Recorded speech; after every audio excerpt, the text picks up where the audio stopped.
To buy some food from him, this man in charge of everything. He was harder than he could despise, though he himself was in disguise. Deep down inside, he cared for them and turned aside to mask his cries.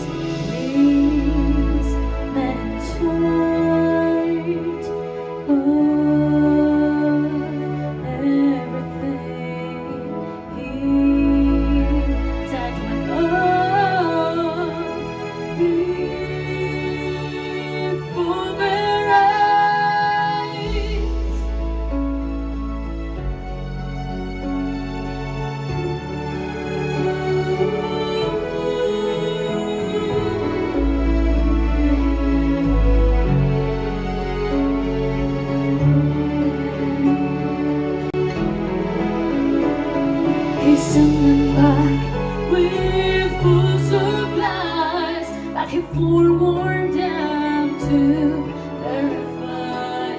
You better bring your brother in, or never see my face again.